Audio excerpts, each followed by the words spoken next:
Bienvenidos a la unidad 3 de la asignatura de Teoría General del Proceso. En esta oportunidad vamos a ver los diferentes procesos que se puedan presentar. Es importante que nosotros conozcamos la diferencia entre lo que es el Ministerio Público y el Poder Judicial. El Ministerio Público es un organismo constitucionalmente autónomo y el Poder Judicial justamente es un poder del Estado. Dentro del Poder Judicial nosotros vamos a encontrar a los jueces. Los jueces son los encargados de resolver los conflictos de intereses. Ya habíamos mencionado que los conflictos de intereses son intereses contrapuestos de las partes, cuyo objetivo es que uno de estos intereses prevalezca sobre el interés de la otra persona. Pero también los jueces resuelven incertidumbres con relevancia jurídica. Las incertidumbres jurídicas son dudas que el único que las puede resolver es el juez. Por ejemplo, si tenemos un documento donde se ha establecido o donde se está considerando el divorcio de una persona, pero este documento no ha sido emitido en Perú, sino ha sido emitido, imaginen ustedes, en República Dominicana. La incertidumbre consiste en querer saber si ese documento que ha sido emitido por un país ajeno va a tener efectos jurídicos en Perú. Entonces, el juez tendría que decirnos si se va a aceptar ese divorcio y por lo tanto se van a desplegar las consecuencias jurídicas en Perú o no se va a aceptar el documento. Esta es una incertidumbre jurídica y este tipo de procesos de reconocimiento de resoluciones emitidas en el extranjero se denomina exequatur. ¿Cuál es la organización del Poder Judicial? Vamos a iniciar con la base, que son los jueces de paz letrados. Aquí vamos a tener a los jueces de paz no letrados, que son aquellos que no necesitan ser abogados y nos ayudan a resolver conflictos en aquellos centros poblados alejados. A continuación tenemos los jueces de paz letrados, que aquí sí necesitan ser abogados y son los encargados de resolver cuantías menores y conflictos que pueden ser resueltos de manera rápida y es necesaria que sean de manera efectiva. A continuación tenemos los juzgados especializados y mixtos. En el caso de los juzgados especializados, tal como dice su nombre, vamos a tener jueces especializados en determinadas materias. Por ejemplo, jueces civiles, jueces comerciales, jueces de familia. A continuación tenemos la Corte Superior. Existe una Corte Superior en cada distrito judicial. Y luego vamos a tener la Corte Suprema. En el caso de la Corte Suprema, tengan en cuenta que esta va a tener competencia en todo el territorio nacional. ¿Qué significa competencia en todo el territorio nacional? Que la Corte Suprema puede resolver los conflictos de intereses que se presenten a nivel nacional.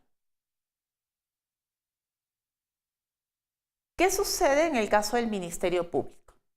Dentro del Ministerio Público encontramos a los fiscales, que son los titulares que ejercen la acción penal. La finalidad de que existan los fiscales es la persecución del delito, así como la prevención de los delitos. ¿Quién es un abogado? Bueno, el abogado va a ser la persona que se va a encargar de defender los derechos dentro de un proceso. Es el profesional que nosotros contratamos con la finalidad que haga valer nuestros derechos dentro de un proceso.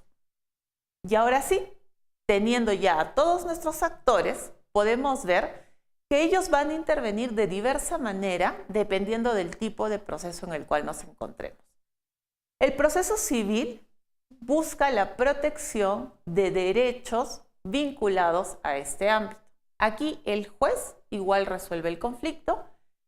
No necesariamente tenemos la participación del fiscal. ¿Por qué? Porque los procesos civiles se inician a pedido del afectado.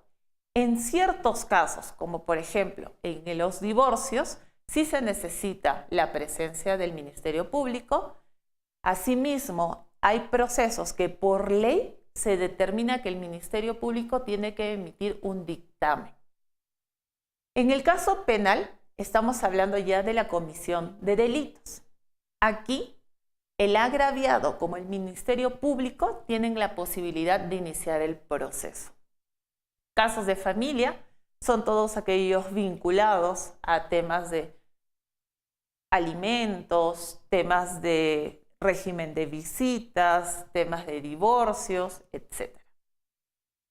En el caso de los procesos laborales, son aquellos vinculados a los contratos de trabajo que se vayan a suscribir.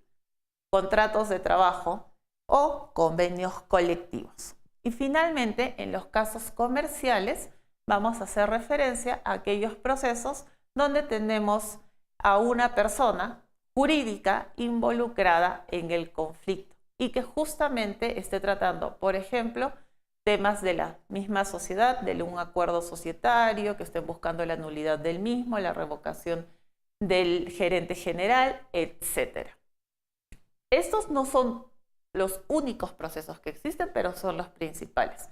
De acuerdo a la materia controvertida, es que se establece el tipo de proceso en el cual nosotros nos encontramos. A ver, imagínense ustedes que un juez es testigo de la comisión de un delito. Haciendo uso de las facultades que él tiene, ¿ustedes creen que podría iniciar un proceso de oficio? Bueno, la respuesta es no. Habíamos dicho que el juez es el encargado de juzgar. El juez es el encargado de resolver el conflicto. Por lo tanto, tiene que ser imparcial y también tiene que ser independiente. Si el juez inicia el proceso, entonces ya no estaríamos hablando de un juez imparcial. ¿Por qué? Porque se estaría poniendo como demandante. Los únicos que tienen la facultad de poder iniciar el proceso cuando se trate de delitos son los representantes del Ministerio Público. En el caso de los procesos civiles, tal cual lo habíamos mencionado, son los agraviados, es decir, las personas que sientan que sus derechos están siendo vulnerados. Es por eso que en el ámbito civil hablamos del principio de iniciativa de parte. Si no hay una parte que inicie el proceso, entonces no podemos hablar de un juez que resuelve el conflicto. Finalmente, tenemos que las diversas entidades del Estado tienen como objetivo actuar de manera conjunta para poder lograr la paz social. ¿Cómo vamos a lograr la paz social? Resolviendo los conflictos y las incertidumbres con relevancia jurídica. Gracias.